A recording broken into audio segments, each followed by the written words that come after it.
പ്രിയ സഹോദരരെ, കർത്താവായ യേശു ക്രിസ്തുവിൻ്റെ രണ്ടാം വരവെന്ന ചാനലിലേക്ക് നിങ്ങൾക്ക് എല്ലാവർക്കും സ്വാഗതം പറയുന്നു. അതിനായി ഒരു ദിവസം കൂടെ യേശു മഹാരാജാവ് എളിദാസിനെ അനുവദിച്ചു യേശു ക്രിസ്തുവിന് നന്ദിയും സ്തുതിയും സമർപ്പിക്കുന്നു. ആമേൻ. പ്രിയപ്പെട്ടവരെ, വരുന്ന പട്ടിണി മരണങ്ങൾ നമ്മൾ കണ്ടു. കഴിഞ്ഞ ദിവസത്തെ ക്ലാസ് കണ്ടു. അത് ശരിക്കും പറഞ്ഞാൽ ഞാൻ എൻ്റെ ആത്മീയ തലത്തിൽ നിന്ന് എടുത്ത ഒരു ക്ലാസ് അല്ല. അത് വളരെ യാദൃശ്യമായിട്ട് നമ്മുടെ പ്രധാനമന്ത്രി, ഇന്ത്യ ഭരിക്കുന്ന പ്രധാനമന്ത്രിയായ നരേന്ദ്രമോദി എന്ന അദ്ദേഹം ഈ ഇന്ത്യ മഹാരാജ്യത്തോട് പറഞ്ഞത് മാത്രമല്ല, ലോകത്തോട് മൊത്തമായിട്ട് പറഞ്ഞതായിട്ട് എനിക്ക് അത് ചിന്തിക്കാൻ പ്രേരണ തരികയും അതിൽ നിന്ന് കർത്താവ് പറഞ്ഞ വചനത്തെ കണ്ടെത്തി ഞാൻ ക്ലാസ് ഇടുകയുമായിരുന്നു. അപ്പോൾ ഞാൻ പറഞ്ഞത്, പട്ടിണി മരണങ്ങൾ വന്നാൽ എന്തു സംഭവിക്കും? അത്ര പച്ചയായിട്ട് അദ്ദേഹം പറഞ്ഞിട്ടില്ല.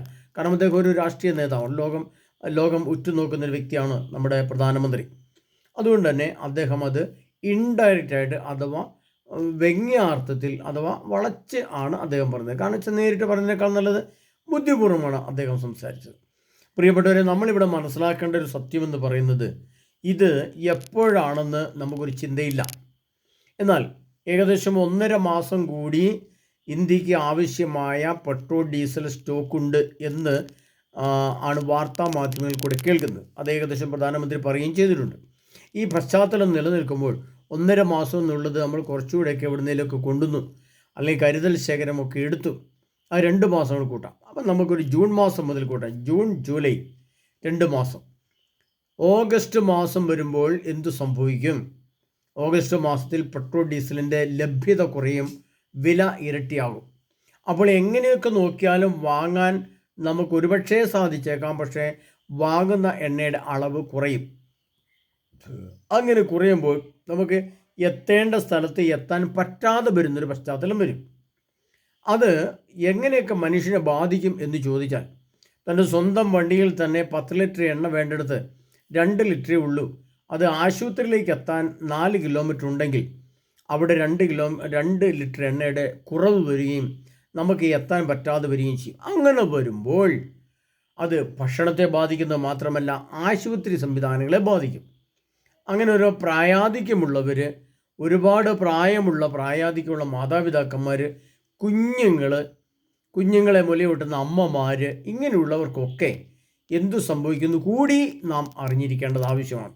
പ്രിയപ്പെട്ടവരെ, ഇവിടെ നമ്മുടെ കരുതൽ ശേഖരം എന്ന് പറയുന്നത് ഭക്ഷണ സാധനങ്ങളെക്കാളേറെ നമ്മുടെ വിശ്വാസത്തെയും വിശുദ്ധിയെയും പരിപോഷിപ്പിച്ചെടുക്കുക, ക്രമീകരിച്ചെടുക്കുക എന്നുള്ളതാണ്. അതുകൊണ്ട് പ്രത്യേകിച്ച് നമ്മൾ മനസ്സിലാക്കേണ്ടത്, ഈ കാലഘട്ടങ്ങളിൽ ഗർഭിണിയാകുന്ന സ്ത്രീകൾ അടുത്ത വർഷം പ്രസവിക്കുമ്പോൾ എന്തു സംഭവിക്കും? അപ്പോൾ ഈശോ പറഞ്ഞിട്ടുണ്ട്, ഗർഭിണികൾക്കും മുലയൂട്ടുന്നവർക്കും ദുരിതം എന്ന് പറഞ്ഞിട്ടുണ്ട്. അത് നമ്മൾ ഓർത്തു വയ്ക്കണം. മറ്റൊന്ന് ഞാൻ പറഞ്ഞ പ്രായാധിക്യമുള്ളവരുടെ കാര്യം പറഞ്ഞു. ഒരുപാട് 80 വയസ്സിന് മേലെ പ്രായമുള്ള ഒരുപാട് മാതാപിതാക്കന്മാരെ എനിക്കറിയാം. അവരൊക്കെ അവർക്ക് നമ്മൾ വിചാരിക്കും പ്രായാധിക്യമുള്ളവർക്ക് അല്പം ആഹാരം മതിയെന്ന്. പക്ഷേ അങ്ങനെയല്ല. അവർക്ക് ആഹാരം അളവിൽ കുറവ് മതി, പക്ഷേ അത് പലപ്പോഴായിട്ട് വേണം.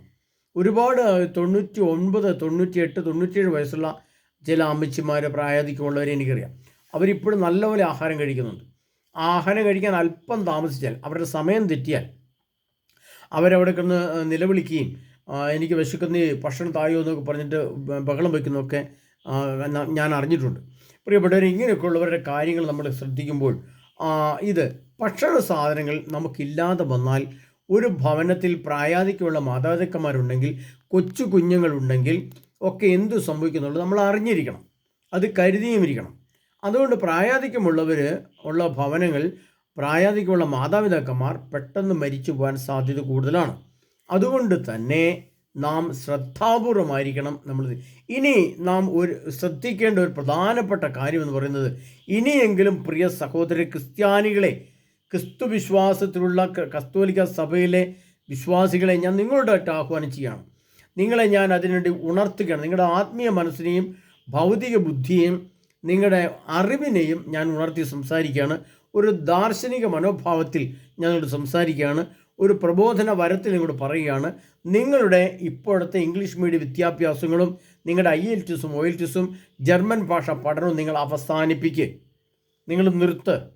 നിങ്ങളിതിനെ കപ്പയിടാനും ചേമ്പ് നടാനും ചേല നടാനും കാച്ചിൽ നടാനും വാഴക്കുല ഉൽപ്പാദിപ്പിക്കുവാനും അല്പം ആടുകളെയും പശുക്കളെയും ഒക്കെ വളർത്താനും നിങ്ങൾ തുടങ്ങുക. നിങ്ങൾ വിദേശത്തേക്ക് പോകുന്ന പദ്ധതികൾ നിങ്ങൾ ഉപേക്ഷിക്കുക. നിങ്ങൾ തിരിച്ച് സ്വന്തം ഭവനത്തിലേക്ക് വാ. വിദേശ ജോലികൾക്ക് ഉപേക്ഷിച്ചിട്ട് തിരിച്ച് ഭവനത്തിലേക്ക് വരാൻ പറ്റുമെങ്കിൽ തിരിച്ച് ഭവനത്തിലേക്ക് വാ. എന്നിട്ട് ഒരു 200 വർഷം പുറകിലേക്ക് നിങ്ങൾ പോ. അവിടെ പോയിട്ട് അന്നത്തെ കാലത്ത് എനിക്കറിയാവുന്ന പോലെ എനിക്കിപ്പം എൻ്റെ ചെറുപ്പത്തിൽ ഓർമ്മയുണ്ട്, കപ്പ ചുട്ടതും മത്തി ചുട്ടതും ഒക്കെ കഴിച്ച് ചക്കക്കുരുവും ചക്കയുടെ മടലും ഒക്കെ തിന്ന ഒരു പാരമ്പര്യവും ഓർമ്മയൊക്കെ എൻ്റെ മനസ്സിലുണ്ട്. അതൊക്കെ ഞാൻ കഴിച്ചിട്ടുള്ള വ്യക്തിയാണ്. അതായത് ഒരുപാട് വിശപ്പിൽ കൂടെയും ആകുലതയിലൂടെയും ഭക്ഷണത്തിൻ്റെ ലഭ്യത ഇല്ലാത്ത പശ്ചാത്തലത്തിലൂടെ കയറി വന്നൊരു വ്യക്തിയാണ് ഞാൻ, എൻ്റെ ചെറിയ ഓർമ്മയിൽ. അപ്പോൾ അതിൻ്റെ പുറകോട്ടുള്ള കാലഘട്ടങ്ങളിൽ എത്രമാത്രം ദാരിദ്ര്യവും ദുഃഖവും അനുഭവിച്ചാണ് നമ്മുടെയൊക്കെ മുൻ മാതാപിതാക്കന്മാർ നമ്മളെയൊക്കെ തീറ്റിപ്പോറ്റി വളർത്തി ഈ നിലയിൽ എത്തിച്ചത് എന്ന് നമ്മൾ ചിന്തിക്കുമ്പോൾ നമ്മൾ ആ ഒരു പശ്ചാത്തലത്തെയാണ് ഇനി ഭാവനയിൽ കാണേണ്ടത്. ഇനി നമുക്ക് കിട്ടിക്കൊണ്ടിരിക്കുന്ന ജോലികൾ നഷ്ടമാകാൻ അധിക സമയം വേണ്ട. ഓടിക്കൊണ്ടിരിക്കുന്ന വിമാനങ്ങൾ നിന്നു പോകാൻ അധിക സമയം വേണ്ട. ഓടിക്കൊണ്ടിരിക്കുന്ന വാഹനങ്ങൾ നിന്നു പോകാൻ ഏതാനും മാസങ്ങൾ കൂടി മതി. ഭക്ഷ്യ ലഭ്യത കുറഞ്ഞു വരുമ്പോൾ ഒരു വീട്ടിൽ തന്നെ അല്ലെങ്കിൽ ഒരു പഞ്ചായത്തിൽ തന്നെ എത്രയോ മരണങ്ങളുണ്ടാകും. ആ മരിക്കുന്ന വ്യക്തികളൊക്കെ നമ്മുടെ സിമിത്തേരികളിൽ മറവെച്ച് ചെയ്യാനുള്ള സ്ഥലം ഇല്ല എന്ന് നമ്മൾ ഓർത്തു വയ്ക്കണം. അങ്ങനെ വരുമ്പോൾ ഒരു പഞ്ചായത്തിൽ അല്ലെങ്കിൽ ഒരു ജില്ലയിൽ ആയിരക്കണക്കിന് ആൾക്കാർ ഒരു ദിവസം മരിച്ചാൽ അവരെയൊക്കെ സംസ്കരിക്കാൻ സ്ഥലമില്ലാതെ വരികയും അതൊക്കെ മനുഷ്യൻ്റെ വേദനകളുടെ ആഴം വർദ്ധിപ്പിക്കുകയും അതൊക്കെ JCBക്കോ അല്ലെങ്കിൽ വലിയ കുഴികളെടുത്തോ മറവ് ചെയ്യുന്ന പശ്ചാത്തലം വരികയും ചെയ്യുന്ന സ്ഥലങ്ങളൊക്കെ നമ്മൾ കാണേണ്ടി വരും. ഇത്തരം പശ്ചാത്തലങ്ങൾ നമ്മുടെ മുമ്പിലേക്ക് തന്നെ വരും. അതിനാൽ പ്രിയ സഹോദരരെ, ഇനി അല്പം കൃഷിയുമായിട്ട് ഇനി യേശുവിൻ്റെ വരവിന് ഒരുങ്ങാനുള്ള സമയം പോലുമില്ല. അതുകൊണ്ട് ഇന്നല്ല നാളെ, ഇന്ന് കാണുന്ന ഈ ജനം അടുത്ത വർഷം എത്ര പേരുണ്ടാകും ഇതേപോലെ എന്ന് പറയാൻ തീരെ വയ്യാത്തൊരു പശ്ചാത്തലം നമ്മുടെ മുമ്പിൽ നിൽക്കുകയാണ്. അത് ഭക്ഷണ സാധനത്തിൻ്റെ ലഭ്യത പെട്ടെന്ന് ഇല്ലാതെ വരികയും ഭക്ഷണ സാധനങ്ങൾ ഇല്ലാതെ വരുമ്പോൾ നഗരപ്രദേശങ്ങളിൽ വസിക്കുന്നവർക്ക് കൃഷിയോ കൃഷി സമ്പത്തോ ഇല്ലാത്തതിനാൽ അവർക്ക് ഭക്ഷണ സാധനം ഇല്ലാതെ വരികയും പെട്ടെന്ന് മരണങ്ങളുടെ എണ്ണം കൂടുകയും ചെയ്യും. അത് നമ്മുടെ ഇപ്പോഴത്തെ സംവിധാനങ്ങളെ തകിടം മറിക്കും. കുടുംബത്തിൻ്റെ അവസ്ഥ, ഒരു കുടുംബത്തിൽ തന്നെ 2-3 മരണങ്ങൾ ഒരു 2-3 മാസത്തിനുള്ളിൽ സംഭവിച്ചാൽ അവരുടെ വേദനയും അവരുടെ അസ്വസ്ഥയും ചെറുതല്ല. ഇതൊക്കെ നമ്മൾ മുമ്പിൽ കാണണം. അതുകൊണ്ടാണ് കർത്താവ് പറഞ്ഞത്, നിങ്ങൾ സർപ്പങ്ങളെപ്പോലെ വിവേകികളും പ്രാവുകളെപ്പോലെ നിഷ്കളങ്കരമായിരിക്കുവാൻ സർപ്പത്തിൻ്റെ അറിവ് നമുക്കുണ്ടാകണം. സർപ്പത്തിൻ്റെ അറിവ് എന്ന് പറയുന്നത് സർപ്പം ഏതു സമയത്താണ് സഞ്ചരിക്കുന്നത്, എന്ത് ആഹാരമാണ് കഴിക്കുന്നത്, അതിൻ്റെ ജീവിത രീതി എങ്ങനെയാണ്, അതെങ്ങനെയാണ് ഒളിച്ചിരിക്കുന്നത്, അതെങ്ങനെയാണ് പുറത്തിറങ്ങുന്നത്, അതിൻ്റെ ഉല്ലാസ ജീവിതം ഏതൊക്കെയാണ്, അതിൻ്റെ കാലഘട്ടങ്ങൾ ഏതൊക്കെയാണ്, അതിൻ്റെ ഗർഭാവസ്ഥ എങ്ങനെയൊക്കെയാണ്, അത് ഇര തേടുന്നത് എങ്ങനെയാണ്, അത് മനുഷ്യനെ ഉപദ്രവിക്കുന്നത് എങ്ങനെയാണ്, ഇങ്ങനത്തെ കുറേയേറെ കാര്യങ്ങൾ സർപ്പത്തിൽ നമുക്ക് പഠിക്കാനാണ്. അതുകൊണ്ടാണ് കർത്താവ് ആ വിഷയത്തെക്കുറിച്ച് അത്ര വ്യക്തമായിട്ട് ചോദിച്ചത്. എന്നതുപോലെ നാം വ്യക്തമായും വരാനിരിക്കുന്ന കാലങ്ങളെക്കുറിച്ചുള്ള ഒരു മുൻധാരണ നമുക്ക് ആവശ്യമാണ്. അതുപോലെ തന്നെ മറ്റൊരു സംഭവം ഊന്നി പറയാനുള്ളത്, ഇപ്പോഴത്തെ നമ്മുടെ കാപട്യം നിറഞ്ഞ പ്രാർത്ഥനയും കാപട്യം നിറഞ്ഞ വിശ്വാസവും കാപട്യം നിറഞ്ഞ ദേവാലയത്തിലെ ആരാധനയും ഒന്നും നമ്മളെ നിത്യജീവനിലേക്ക് എത്തിക്കാനുള്ള യോഗ്യത അതിലില്ല. നിലവിൽ അതിലെ വിശ്വാസത്തിൻ്റെയും വിശുദ്ധിയുടെയും ജ്ഞാനത്തിൻ്റെയും ആത്മീയ തലങ്ങളുടെയും അളവ് നഷ്ടപ്പെട്ടു പോയി. ഹോസിയ പ്രവചനത്തിൽ പറയുന്നത് പോലെ എഫ്രായിമിൻ്റെ മുഖത്തും പക്ഷിയെപ്പോലെ പറന്നെങ്കിലും എന്ന് പറഞ്ഞിട്ടുള്ളതുപോലെ കത്തോലിക്ക സഭയിൽ നിന്നും വിശുദ്ധിയുടെയും വിവേകത്തിൻ്റെയും ജ്ഞാനത്തിൻ്റെയും ആത്മാവ് പറന്നകന്നുപോയി. അതുകൊണ്ടാണ് നമ്മുടെ സഭയ്ക്ക് കുടുംബങ്ങളിൽ ഇത്രമാത്രം മൂല്യച്യുതി സംഭവിച്ചിരിക്കുന്നത്. ഇതെല്ലാം നമ്മൾ മനസ്സിലാക്കണം. അപ്പോൾ ആത്മീയ തലത്തിലെ അറിവ് വർദ്ധിക്കുമ്പോൾ, ആത്മീയ തലത്തിലെ വിശുദ്ധി വർദ്ധിക്കുമ്പോൾ നമ്മൾക്ക് നമ്മുടെ ആഹാരത്തിൻ്റെ അളവ് കുറച്ച് മതി, അല്പാഹാരം മതി. അത് ആത്മീയ തലത്തെ പരിപോഷിപ്പിക്കും. അല്പാഹാരം, ഒരു ദിവസം ഒരാഹാരം കഴിച്ചാലും നമുക്ക് മാന്യമായി പിടിച്ചു നിൽക്കാനുള്ള ശക്തി ലഭിക്കും. അപ്പോൾ എന്ത് ചെയ്യണം? പ്രാർത്ഥനയുടെ ശക്തി വർദ്ധിപ്പിക്കണം. പ്രാർത്ഥനയുടെ ശക്തി എന്ന് പറയുന്നത് വിശുദ്ധിയാണ്. വിശുദ്ധിയും വിശ്വാസവും ജ്ഞാനവും നീതിയും കൂടെ ചേർന്ന്, അതെല്ലാം കൂടി ചേർന്ന് കഴിയുമ്പോൾ നമ്മുടെ ഒരു ആത്മീയ ശക്തി. അതുകൊണ്ടാണ് ലൂക്കായുടെ സുവിശേഷത്തിൽ കർത്താവ് പറയുന്നുണ്ട്, നിന്റെ കർത്താവിനെ പൂർണ്ണ ഹൃദയത്തോടും പൂർണ്ണ ആത്മാവോടും പൂർണ്ണ മനസ്സോടും പൂർണ്ണ ശക്തിയോടും കൂടി നീ സ്നേഹിക്കണം. അപ്പോൾ ആ രീതിയിലുള്ള സ്നേഹം, ആ രീതിയിലുള്ള വിശുദ്ധി, ആ രീതിയിലുള്ള അറിവ്, ആ രീതിയിലുള്ള ഒരു ജ്ഞാനം, ആ രീതിയിലുള്ള പ്രാർത്ഥന ക്രമീകരണം നാം രൂപം പ്രാപിച്ചേ പറ്റുള്ളൂ. അതിനുള്ള ഒരു പ്രാക്ടീസിങ് സമയമാണ് ഈ സമയം. അതിൻ്റെ ഒരു ചിട്ടവട്ടങ്ങൾ നാം രൂപീകരിച്ചെടുക്കണം. അതിനുള്ളൊരു പശ്ചാത്തലം നമ്മൾ ടൈം ടേബിൾ പോലെ നിർമ്മിച്ചെടുക്കണം. അതുകൊണ്ട് ഇനി വിദേശത്തെ രാജ്യത്തിലേക്ക് ജോലിക്ക് പോവുക, IELTS OILTS പഠിച്ച് പാസ്സാകുക, എഞ്ചിനീയറിംഗ് കോളേജിൽ നമ്മൾ പഠിക്കുക, ബോർഡിങ്ങിൽ പോയി നിന്ന് പഠിക്കുക, ഹോസ്റ്റലിൽ പോയി പഠിക്കുക, ആ കാലഘട്ടമൊക്കെ അവസാനിച്ചു എന്ന് മനസ്സിലാക്കുക പ്രിയ സഹോദരങ്ങളെ. അതെല്ലാം വേണ്ടെന്ന് വെക്കുക. ഇപ്പോൾ ജോലിയിലായിരിക്കുന്നവർ ജോലി രാജിവെച്ച് സ്വന്തം ഭവനത്തിലേക്ക് വരിക. കൃഷിയിടങ്ങളിൽ കൃഷിയുമായിട്ട് ബന്ധപ്പെട്ട് അല്പം ആഹാരത്തിലുള്ള വക മാത്രം സമ്പാദിക്കാൻ, അല്പം ആഹാരത്തിലുള്ള വക മാത്രം കൃഷി ചെയ്യാൻ നാം ഇനിയെങ്കിലും പഠിക്കുക. കാരണം ഇനി വരാൻ പോകുന്നത് ഇപ്പോൾ കണ്ട യുദ്ധങ്ങളോ ഇപ്പോൾ കണ്ട പശ്ചാത്തലങ്ങളോ അല്ല. ഇപ്പോൾ താൽക്കാലികമായിട്ട് ഒരു 5 ദിവസമോ 10 ദിവസമോ 1 മാസമോ 2 മാസമോ വിമാന സർവീസുകൾ പുനരാരംഭിച്ചാലും ഗർഭിണിക്ക് പ്രസവേദന എന്നതുപോലെ പെട്ടെന്ന് നാശം അവരുടെ മേൽ നിവധിക്കും എന്ന ഒരു വചനത്തെ നമ്മൾ എടുത്ത് മുന്നേ വെച്ചുകൊണ്ട് വേണം നമ്മൾ ഇനിയുള്ള കാര്യങ്ങൾ ക്രമീകരിക്കാൻ. അതിനാൽ നമ്മുടെ ഈ ലോകത്തിലെ ജീവിതത്തിൽ നിന്നൊക്കെ നമ്മളൊന്ന് വിട്ടുനിന്ന് പ്രാർത്ഥനയുടെയും ചൈതന്യത്തിൻ്റെയും വിശുദ്ധിയുടെയും വിവേകത്തിൻ്റെയും കൃഷിയുടെയും അല്പാഹാരത്തിൻ്റെയും അഹങ്കാരമില്ലാത്ത ചില പശ്ചാത്തലങ്ങളെ കണ്ടെത്തുകയും ചെയ്യുന്ന ഒരു ആത്മീയ ചൈതന്യത്തെ രൂപീകരിച്ചെടുക്കേണ്ടത് നമുക്ക് ആവശ്യമാണ്. അതുകൊണ്ട് പ്രിയ സഹോദരനെ, നാം മനസ്സിലാക്കേണ്ടത് ഇന്ന് ഒരു വാർത്ത അല്പം വാർത്തയ്ക്കായിട്ട് ഇങ്ങനെ നോക്കിയപ്പോൾ ചില വാർത്തകൾ ദൈവം തന്നെ ഈശോ തന്നെ പരിശുദ്ധാത്മാവിന് ഉള്ളിൽ തോന്നിക്കും ഇന്ന് ചില വാർത്തകളൊക്കെ ശ്രദ്ധിക്കുക എന്നൊരു തോന്നൽ ഉള്ളിൽ നിന്ന് വരികയും അതും പ്രകാരം അല്പസമയം ഇരുന്ന് ഒരു 5 മിനിറ്റോ 8 മിനിറ്റോ സമയമൊക്കെ വാർത്തകൾ ഇങ്ങനെ മുന്നോട്ട് ഓടിച്ച് നോക്കുകയും ചെയ്യും. അങ്ങനെ നോക്കിയപ്പോൾ കണ്ട ഒരു വാർത്തയാണ് ഇന്ന് എന്നെ കൂടി ചിന്തിക്കാൻ പ്രേരിപ്പിച്ചത്.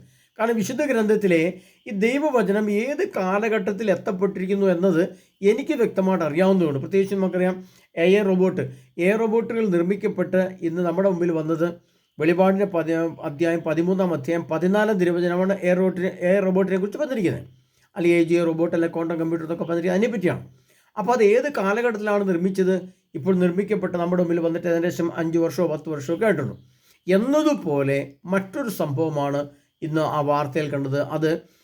ഇതാണ് അമേരിക്കയ്ക്ക് മാത്രം ലോകത്തിലുള്ള ഒരു ബോംബാണ് ബങ്കർ ബ്ലസ്റ്റർ ബോംബുകൾ എന്ന് പറയുന്നു.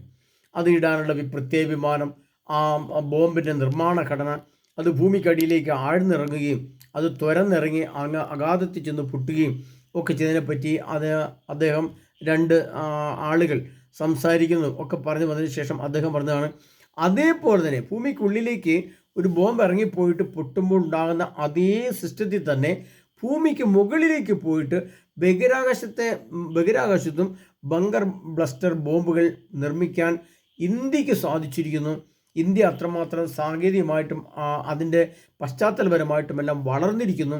അത്തരം ബോംബുകൾ ഇന്ത്യ കണ്ടുപിടിച്ചിരിക്കുന്നു എന്ന് പറഞ്ഞുകൊണ്ടായിരുന്നു ആ സംഭാഷണവും ആ വാർത്തയും കേട്ടത്. അപ്പോൾ അത് ഞാൻ വെച്ച് വചനം നോക്കുമ്പോൾ അത് എവിടെയാണ് ദൈവജനം അതിനെപ്പറ്റി പറഞ്ഞിരിക്കുന്നത് എന്ന് ഞാൻ ചിന്തിച്ച് കണ്ണടിച്ച് പ്രാർത്ഥിച്ചപ്പോൾ കർത്താവ് പറയുന്ന വെളിപാട് ഗ്രന്ഥം, അത് വെളിപാട് ഗ്രന്ഥത്തിലാണ് അതിനെപ്പറ്റി പറഞ്ഞിരിക്കുന്നത്. വെളിപാടിൻ്റെ പുസ്തകം 8-ാം അധ്യായം അതിൻ്റെ 6-ാം തിരുവചനത്തിലേക്ക് വരുമ്പോഴാണ് അവിടെയാണ് കാണുന്നത്. അവിടെ മുതൽ ഇങ്ങോട്ട് വായിക്കുമ്പോൾ അത് വളരെ വ്യക്തമായിട്ട് മനസ്സിലാവും.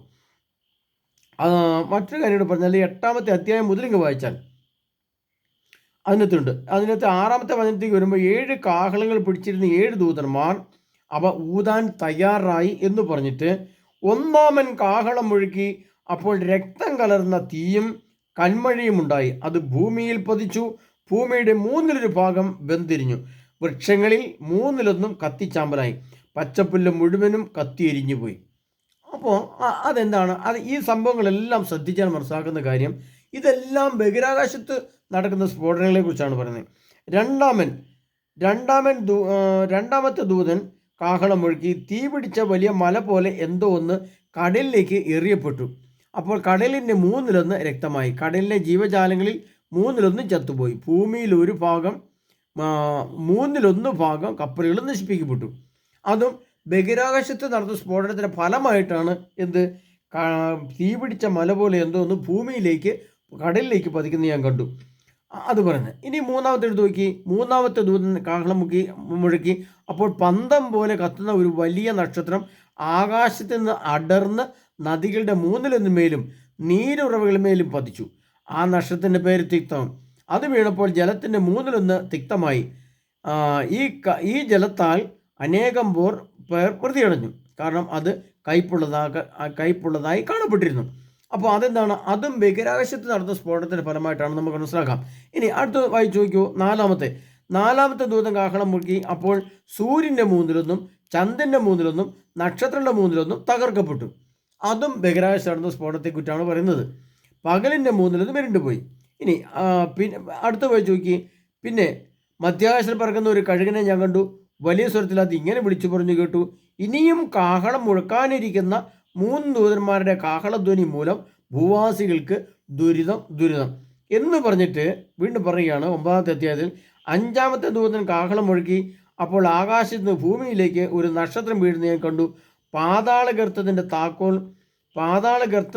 താക്കോൽ അതിന് നൽകപ്പെട്ടു. അത് പാതാളഗർത്തം തുറന്നു. അവിടെ ഒരു വലിയൊരു തീച്ചൂളയിൽ നിന്ന പോലെ പുക പൊങ്ങി. ആ പുക കൊണ്ട് സൂര്യനും ചന്ദ്രനും അന്തരീക്ഷവും ഇരുണ്ടുപോയി. അവിടെയും 5-ാമത്തെ ദൂതൻ കാഹളം മുഴക്കിയപ്പോൾ ആകാശത്ത് നിന്ന് നക്ഷത്രം ഭൂമിയിലേക്ക് പതിച്ചു എന്നാണ് പറയുന്നത്. അപ്പോൾ ഈ സംഭവങ്ങളെല്ലാം നമ്മൾ മനസ്സിലാക്കുമ്പോൾ നാം ഇനി മനസ്സിലാക്കേണ്ടത് ആ കാലഘട്ടം, ഈ ബഹിരാകാശത്ത് നടന്ന സ്ഫോടനങ്ങൾ, ഇപ്പോൾ നമ്മൾ യുദ്ധങ്ങൾ ഭൂമിയിലാണ് ബോംബ് സ്ഫോടനങ്ങൾ ഉണ്ടാകുന്നത്, ഭൂമിയാണ് നശിപ്പിക്കപ്പെടുന്നത്. അതുകൊണ്ട് വലിയ ആണവായുധങ്ങൾ യുദ്ധമുണ്ടായത് ഭൂമിയിലാണ് ഉണ്ടാകുന്നത്. ഇങ്ങനെയൊക്കെയാണ് മനുഷ്യൻ്റെ ധാരണകൾ. എന്നാൽ ഇന്ന് നമുക്കറിയാം, ഇന്ത്യ കണ്ടുപിടിക്കപ്പെട്ട ആ യന്ത്രവും അമേരിക്ക പോലുള്ള രാഷ്ട്രങ്ങളിലുള്ളത്, റഷ്യ, ചൈന പോലെ അവരുടെ കയ്യിലുള്ളത്, അതുപോലെ മറ്റ് ലോകരാഷ്ട്രങ്ങളുടെ കയ്യിലൊക്കെയുള്ള ഭീമാകാരമായ ആണവ സ്ഫോടനങ്ങൾ ബഹിരാകാശത്ത് നടക്കുന്നതിനെക്കുറിച്ചാണ് പറയുന്നത്. അപ്പോൾ സംഭവിക്കുന്ന പരിണിതഫലത്തെക്കുറിച്ചാണ് ഈ വെളിപാടിൻ്റെ പുസ്തകം 8-ാം അധ്യായത്തിലും 9-ാം അധ്യായത്തിലും പറഞ്ഞിരിക്കുന്നത്. അതിൻ്റെ ഫലമായി ആകാശത്ത് നക്ഷത്രം വീണു, ആകാശത്തിന് കൽമഴയുണ്ടായി, ആകാശത്ത് നിന്ന് തീ ഭൂമിയിൽ പതിച്ചു, ആകാശത്ത് നിന്ന് വലിയ മല പോലെ എന്തോ ഒന്ന് കടലിൽ പതിച്ചു, ആകാശത്ത് നിന്ന് ഒരു നക്ഷത്രം അടർന്ന് ഭൂമിയിലേക്ക് വീണപ്പോൾ അത് ഭൂമിയുടെ അഗാധങ്ങളിലേക്ക് ഇറങ്ങിപ്പോയി. അവിടുന്ന് തീയും പുകയും ഗന്ധവും എല്ലാം പുറത്തേക്ക് വന്നു. ഇങ്ങനെ പറഞ്ഞിരിക്കുന്ന മുഴുവൻ എല്ലാ കാര്യങ്ങളുടെയും സ്ഫോടനം നടക്കുന്നത് ബഹിരാകാശത്താണ്. അതിൻ്റെ ഫലമായിട്ടാണ് ഭൂമിയിലേക്ക് നക്ഷത്രങ്ങളും കന്മഴയും വലിയ മല പോലുള്ള ബഹിരാകാശ വാഹനങ്ങളെപ്പോലുള്ള സാധനങ്ങളൊക്കെ ഭൂമിയിൽ നിപതിക്കുന്നത് എന്ന് പറയുന്നത്. അപ്പോൾ ഇവിടെ നമ്മൾ മനസ്സിലാക്കേണ്ടത്, ബഹിരാകാശത്ത് നടക്കുന്ന വലിയ സ്ഫോടനങ്ങൾ ലോകത്തെ നശിപ്പിക്കും എന്നതിന് യാതൊരു തെളിവും വേണ്ട. അപ്പോൾ നമ്മളിവിടെ മനസ്സിലാക്കേണ്ടത്, മനുഷ്യൻ വിശന്നും തളർന്നും ഭക്ഷണം പോലും കഴിക്കാനില്ലാതെ തൻ്റെ ഭവനത്തിൽ വളരെയേറെ വേദനയോടെ വിഷമയോടെ കഴിയുന്ന സമയത്താണ് ഈ ബഹിരാകാശത്തെ സ്ഫോടനങ്ങളും ഈ ഭൂമിയിൽ നടക്കുന്ന വലിയ പ്രതിഭാസങ്ങളും സംഭവങ്ങളും നടക്കുന്നത്. ഇവിടെ പ്രിയപ്പെട്ടവരെ, വിശന്ന് മരിക്കുന്നതിന് പകരം മനുഷ്യൻ പേടിച്ച് മരിക്കുന്ന അവസ്ഥ ഉണ്ടാകും എന്നുള്ളതിന് യാതൊരു സംശയം വേണ്ട. കാരണം എഴുതപ്പെട്ട വചനങ്ങൾ, നിങ്ങൾ ആ വെളിപാടിൻ്റെ പുസ്തകം 8-ാം അധ്യായം മുതൽ 7-ാം അധ്യായത്തിൻ്റെ സംരക്ഷണ മുദ്ര മുതൽ എടുത്തു വെച്ച് വായിച്ചാൽ, അത് 9-ാം അധ്യായത്തിലേക്ക് കടന്നാൽ അതെല്ലാം വളരെ വ്യക്തമായിട്ട് നമുക്ക് മനസ്സിലാക്കാൻ കഴിയും. അതുപോലെ തന്നെ 5 മാസം ഭൂമിയിലെ പുല്ലിനെയോ പച്ചച്ചെടികളെയോ വൃക്ഷങ്ങളെയോ ഉപദ്രവിക്കരുതെന്ന് അവയോട് കൽപ്പിച്ചു. മനുഷ്യനെ കൊല്ലാനല്ല, 5 മാസം പീഡിപ്പിച്ച് ഞെരുക്കാനാണ് അവയ്ക്ക് അനുവാദം നൽകപ്പെട്ടിരിക്കുന്നത്. അപ്പോൾ അതും വരുന്നുണ്ട്. വലിയ തേള് പോലത്തെ ഒരു സാധനം ഭൂമിക്ക് പുറത്തേക്ക് കയറി വരികയും അത് മനുഷ്യനെ ഓടിച്ചിട്ട് അത് കുത്തുകയും അത് വലിയ വേദന മനുഷ്യൻ അനുഭവിക്കുകയും അതിൻ്റെ ഭയമായി ഭയന്ന് അനേകം ആളുകൾ മരിക്കുകയും ചെയ്യുന്ന അവസ്ഥയൊക്കെ സംഭവിക്കാൻ പോകുന്ന കാലഘട്ടങ്ങളാണ് ഇനി വരാനിരിക്കുന്ന കാലഘട്ടങ്ങൾ. 2027 മുതൽ ഓരോ മുദ്ര പൊട്ടുമ്പോൾ, ഓരോ കാഹളം മുഴങ്ങുമ്പോൾ, 6 മുദ്ര പൊട്ടുന്നു, 7 കാഹളങ്ങൾ മുഴങ്ങുന്നു. അപ്പോൾ എന്തൊക്കെ ഭൂമിയിൽ സംഭവിക്കും എന്നുള്ളതിനെ പറ്റി, അത് ആ കാലഘട്ടത്തിൻ്റെ വക്കിലാണ് നമ്മൾ ഉള്ളത് എന്ന് നിങ്ങളെ അറിയിക്കുവാനാണ് ഞാൻ ഈ ക്ലാസ് ഉപയോഗിക്കുന്നത്. അല്ലാതെ അതിനെപ്പറ്റി പേടിപ്പിക്കുക അല്ലെങ്കിൽ മനുഷ്യൻ വിരണ്ട് വിഷമം മനസ്സിൽ തട്ടുക എന്നുള്ളതിനേക്കാളേറെ ആ കാലഘട്ടത്തിലാണ് നമ്മൾ എത്തിയിരിക്കുന്നത് മനസ്സിലാക്കിയിട്ട് നാം അതിനെപ്പറ്റി ഭയപ്പെടുകയോ ഒന്നും വേണ്ട. അത് സംഭവിച്ചോളും, അതതിൻ്റെ വഴിക്ക് പോയിക്കോളും. പക്ഷേ നാം വിശുദ്ധിയിലും പരിശുദ്ധിയിലും യേശു ക്രിസ്തുവിൻ്റെ കൂടെ, ഇന്നലത്തെ ക്ലാസ്സൊക്കെ ശ്രദ്ധിച്ചറിയാം എങ്ങനെയാണ് യേശു ക്രിസ്തുവിൻ്റെ കൂടെ ആയിരിക്കേണ്ടത്. കാരണം സംരക്ഷണം നൽകാൻ, രക്ഷിക്കുവാൻ, പരിപാലിക്കുവാൻ കഴിവുള്ള ഒരേ ഒരു ദൈവവും ഒരേ ഒരു വ്യക്തിയും ഒരേ ഒരു ആശയവും ഒരേ ഒരു കാഴ്ചപ്പാടും അത് യേശു ക്രിസ്തുവിന് മാത്രമേ ഉള്ളൂ. അതുകൊണ്ടാണ് ഞാൻ പറയുന്നത്, യേശു ക്രിസ്തുവിലായിരിക്കുക എന്നത് വളരെ ശ്രദ്ധാപൂർവം നാം നീങ്ങേണ്ട ചില കാലഘട്ടമാണ്.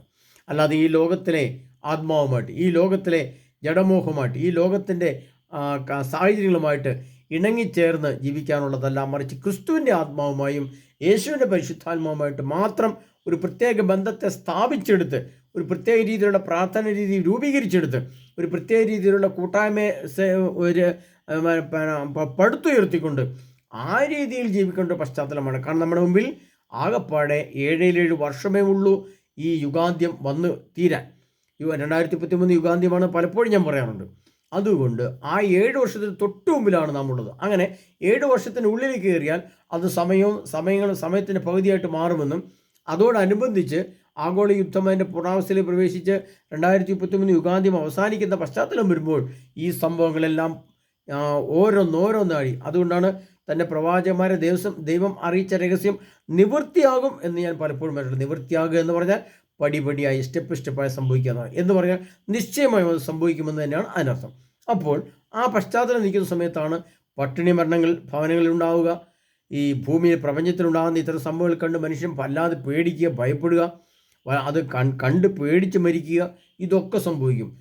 അതോടനുബന്ധിച്ചാണ് ഈ ലോകത്തിലുണ്ടാകുന്ന പകർച്ചവ്യാധികളും മറ്റു കാര്യങ്ങളും. ഇവിടെയെല്ലാം നമ്മളെ സംരക്ഷണം നമുക്ക് കിട്ടണം, നമുക്ക് ഭക്ഷണപദാർത്ഥങ്ങൾ കിട്ടണം, നാം സുരക്ഷിതരായിരിക്കണം, നാം ഭയമില്ലാത്തവരായിരിക്കണം, നാം വിശുദ്ധിയും ജ്ഞാനവും നിറഞ്ഞവരായിരിക്കണം, നാം ആർക്കും അടിമപ്പെട്ട് പോകാതെ ശ്രദ്ധിക്കുകയും സൂക്ഷിക്കുകയും വേണം.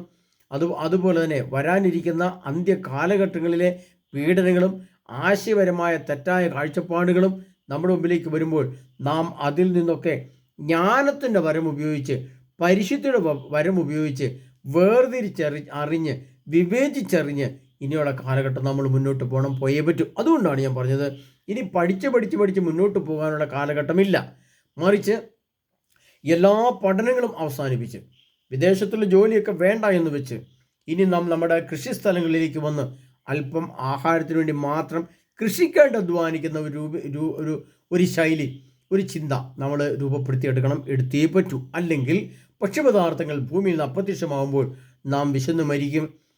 ഒരു ഭവനത്തിൽ തന്നെ 2-3 മരണങ്ങൾ 1-2 മാസത്തിനുള്ളിൽ സംഭവിക്കുമ്പോൾ നമ്മുടെ സമനില തെറ്റിപ്പോവും. നമ്മുടെ വിശ്വാസവും വിശുദ്ധിയും ത്തിനും ഇളക്കം തട്ടും. ഒരുപക്ഷെ എല്ലാം നിത്യശൂന്യതയിലേക്ക് പോയെന്നും വരും. അതുകൊണ്ട് വളരെ ജാഗ്രതയോടെ, വളരെ ശ്രദ്ധയോടെ ജീവിക്കേണ്ട പശ്ചാത്തലവും കാലഘട്ടമാണിതെന്ന് അറിയിക്കാനാണ് ഇത്തരം ലക്ഷണങ്ങൾ ഈ 8-ാമത്തെ വെളിപാടിൻ്റെ പുസ്തകം 8-ാം അധ്യായം 9-ാം അധ്യായത്തെ നിങ്ങളെ ഞാൻ പരിചയപ്പെടുത്തിക്കൊണ്ട്, പ്രത്യേകിച്ചും അതിൻ്റെ ശാസ്ത്ര സാങ്കേതിക വിദ്യ എല്ലാം റെഡിയാണ്, ഇപ്പോൾ നിർമ്മിക്കപ്പെട്ടു കഴിഞ്ഞു. അതുകൊണ്ടാണ് ബംഗാൾ ബ്ലസ്റ്റർ ബോംബുകൾ പോലെ തന്നെ അമേരിക്കയ്ക്കും മറ്റ് രാഷ്ട്രങ്ങൾക്കും ഒക്കെ, ഇന്ത്യക്കും റഷ്യയ്ക്കും ചൈനയ്ക്കും ഒക്കെ ബഹിരാകാശത്തും അതുപോലെ സ്ഫോടനങ്ങൾ നടത്താനുള്ള ശക്തിയും കഴിവും അറിവും എല്ലാമുണ്ട്. പ്രത്യേകിച്ച് വാർത്താ സത്യം ഞങ്ങൾക്ക് മനസ്സിലാവും. ഇന്ന് ലോകത്തെ ഏറ്റവും വേഗത കൂടിയതും ഏറ്റവും ഉയരത്തിൽ പറക്കുന്നതും കൃത്യതയുള്ളതുമായ അതിഭയാനകമായ ആണവസ്ഫോടനം നടത്താനുള്ള ശക്തിയുള്ളത് റഷ്യയ്ക്കും ചൈനയ്ക്കുമൊക്കെയാണ്. അതിനെ മറികടക്കാനുള്ളത് മറ്റു രാഷ്ട്രം കണ്ടുപിടിക്കപ്പെട്ടുകൊണ്ടേയിരിക്കുകയാണ്. അപ്പോൾ ഇനിയൊരു യുദ്ധമുണ്ടായാൽ ആധിപത്യം ആരിലേക്ക് പോകും, ഏത് രാജ്യമാണ് നമ്മുടെ മേൽ ആധിപത്യവുമായിട്ട് വരുന്നതെന്ന് നമ്മൾ സൂക്ഷിച്ചും ഇരിക്കണം. അതിനുള്ള തയ്യാറെടുപ്പുകൾ നാം ഇപ്പോഴേ ആത്മീയ മനസ്സുകൊണ്ട് ആലോചിച്ച് ഉറപ്പിക്കുകയും വേണം. എല്ലാ ആധിപത്യം നമ്മുടെ മേലുള്ള വ്യക്തിപരമായ എൻ്റെ മേലുള്ള ആധിപത്യം എൻ്റെ യേശു ക്രിസ്തുവിൻ്റെ മാത്രമായിരിക്കണം. അല്ലെങ്കിൽ സഭയുടെ മേൽ, അല്ലെങ്കിൽ കുടുംബത്തിൻ്റെ മേൽ, അല്ലെങ്കിൽ ഒരു വിശ്വാസിയുടെ മേൽ അവന് ആധിപത്യം അവൻ്റെ മേൽ ഉണ്ടായിരിക്കേണ്ടത് യേശു ക്രിസ്തുവിന് മാത്രമായിരിക്കണം. മറ്റൊരാശയത്തിനോ കാഴ്ചപ്പാടിനോ നിറത്തിനോ ചലനത്തിനോ സമ്പത്തിനോ സ്ഥാനമാനങ്ങൾക്കോ വിദ്യാഭ്യാസത്തിനോ ഒന്നിനും നമ്മൾ വിട്ടുകൊടുക്കരുത്. മറിച്ച് യേശു ക്രിസ്തുവിന് മാത്രമായിരിക്കണം നമ്മുടെ ശരീരത്തിന് മേൽ, ആത്മാവിൻ്റെ മേൽ, മനസ്സിന്മേലുള്ള നിയന്ത്രണവും ആധിപത്യവും. അത് കിട്ടണമെങ്കിൽ നാം വചനത്തിൽ മാത്രമായിരിക്കണം. അതിലെ പ്രിയ സഹോദരങ്ങളെ, കർത്താവായ യേശു ക്രിസ്തുവിൻ്റെ 2ാമത്തെ വരവുമായിട്ട് ബന്ധപ്പെട്ട് ഉള്ള ഓരോ ലക്ഷണങ്ങളും അതാത് കാലഘട്ടങ്ങളിൽ, പ്രത്യേകിച്ച് നിങ്ങൾക്കറിയാം, എളിദാസിൻ്റെ വീഡിയോ നിങ്ങൾ കണ്ടിട്ട് മനസ്സിലാവും. ഏതേത് കാലഘട്ടം, പ്രത്യേകിച്ച് 2027 27 പ്രത്യേകതകൾ എന്ന് പറഞ്ഞുകൊണ്ടുള്ള ക്ലാസ് ഈ വീഡിയോയിനകത്ത് കിടപ്പുണ്ട്. അത് നിങ്ങളെടുത്ത് നോക്കണം. അതെല്ലാം പറഞ്ഞ കാര്യങ്ങൾ ഓരോന്ന് സംഭവിച്ചുകൊണ്ടിരിക്കുകയാണ്. ഇനിയും അതുപോലെ സംഭവിക്കാൻ സാധ്യതയുള്ള, ഉടൻ സംഭവിക്കാനിരിക്കുന്ന കാര്യങ്ങളെക്കുറിച്ചാണ് ഞാൻ പറഞ്ഞത്. അതുകൊണ്ട് ഇനിയുള്ളത് മരണയുഗമാണ്. ആ മരണയുഗത്തിലാണ് നമ്മെ മരണത്തിന് തൊടാൻ ഒരവകാശവുമില്ല. യേശുക്രിസ്തു ഭൂമിയിലേക്ക് വന്നത് മരണത്തെ ഏറ്റെടുക്കാനാണ്.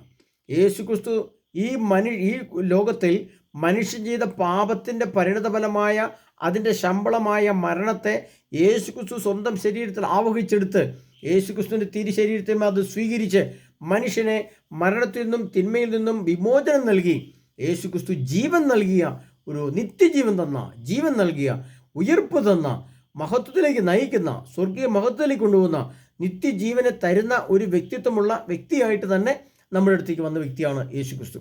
അതുകൊണ്ട് ലോകത്തിൽ ഇന്നേ വരെ കണ്ടിട്ടുള്ളതിലും കേട്ടിട്ടുള്ളതും വെച്ച് ഒരേ ഒരു ദൈവം മാത്രമേ മരിച്ചവരെ ഉയർപ്പിക്കുമെന്നും അവർക്ക് നിത്യജീവൻ തരുമെന്നും പറഞ്ഞിട്ടുള്ള ഒരേ ഒരു ദൈവം മാത്രമേ ഉള്ളൂ, അത് യേശുക്രിസ്തുവാണ്. ആ യേശുക്രിസ്തുവാണ് എൻ്റെ എല്ലാം എന്ന് നാം വിശ്വസിക്കുകയും അത് ഏറ്റെടുക്കുകയും അത് ഹൃദയത്തിൽ നമ്മൾ ഹൃദയത്തിൽ ആ സത്യത്തെ ശേഖരിച്ചു വെക്കുകയും ചെയ്തുകൊണ്ട് ജീവിതത്തെ ക്രമീകരിക്കേണ്ട സമയമാണിതല്ല. അതുകൊണ്ട് പ്രിയ സഹോദരരെ, യേശുക്രിസ്തുവിൻ്റെ രണ്ടാമത്തെ വരവിന് മുമ്പുള്ള എല്ലാ വിധിക കർത്താവ് പറഞ്ഞ വിശുദ്ധ ഗ്രന്ഥത്തിൽ പറഞ്ഞ എല്ലാ ശാസ്ത്രീയ വസ്തുക്കളും ഈ വെളിപാട് ഗ്രന്ഥത്തിൽ പറഞ്ഞിരിക്കുന്ന എല്ലാ കാര്യങ്ങളും സംഭവിക്കാനുള്ള എല്ലാ യന്ത്രങ്ങളും കണ്ടുപിടിക്കപ്പെട്ട് കഴിഞ്ഞു. ഇനി അതിൻ്റെ ആ സമയത്തത് അതിൻ്റെ പ്രവൃത്തി ആരംഭിക്കുക തന്നെ ചെയ്യും. അതുകൊണ്ടാണ് കഴിഞ്ഞ ദിവസത്തെ ക്ലാസ്സിലൊക്കെ നിങ്ങൾക്ക് ശ്രദ്ധിച്ചറിയാം, വലിയ എയർ റോബോട്ട് യുദ്ധങ്ങളും കാര്യങ്ങളൊക്കെ വരാൻ പോവുകയാണ്. അപ്പോൾ അതുകൊണ്ട് പ്രിയ സഹോദരരെ, യേശു എന്ന ഏകസത്യദൈവമായ ക്രിസ്തുവിൽ ആയിരിക്കുക എന്ന് പറയുന്നത് അതൊരു പ്രത്യേക വ്യക്തിത്വത്തിൻ്റെ ഉടമസ്ഥാവകാശം ഉള്ളവർക്ക് സാധിക്കുകയുള്ളൂ. അത് തന്നെയുമല്ല, അത്തരം ഉടമസ്ഥാവകാശമുള്ളവർ യേശു ക്രിസ്തുവിൽ അടിയുറച്ചാൽ നാം ഒരു യേശുവിൻ്റെ സംരക്ഷിത വ്യക്തിയായിട്ട് മാറും. അതുകൊണ്ട് ആ കാര്യത്തിൽ നിങ്ങൾ പ്രത്യേകം ശ്രദ്ധിക്കണം. അതുകൊണ്ട് പ്രിയ സഹോദരരെ, നടക്കാനിരിക്കുന്ന ധ്യാനത്തെക്കുറിച്ചും ക്ലാസ്സുകളെക്കുറിച്ചൊക്കെ ഞാൻ വീണ്ടും ആവർത്തിച്ച് പറയുന്നില്ല. മറിച്ച് ക്ലാസ്സുകളും ധ്യാനങ്ങളും ഒക്കെ നിങ്ങൾ കൂടാൻ ശ്രമിക്കുക. കാലം അധികം മുന്നോട്ടില്ല എന്ന് മനസ്സിലാക്കിക്കൊണ്ട് ശ്രദ്ധാപൂർവമായിരിക്കുക. തുടർന്നുള്ള ക്ലാസ്സുകളും ധ്യാനങ്ങളും വചനങ്ങളും ഒക്കെ ശ്രദ്ധിക്കുന്നതിന് വേണ്ടി നമ്മെ ഓരോരുത്തരെയും സർവ്വശക്തനായ ഈശോനാഥൻ അനുഗ്രഹിക്കുമാറാട്ടെ എന്ന് പ്രാർത്ഥിക്കുന്നു. ആമേൻ.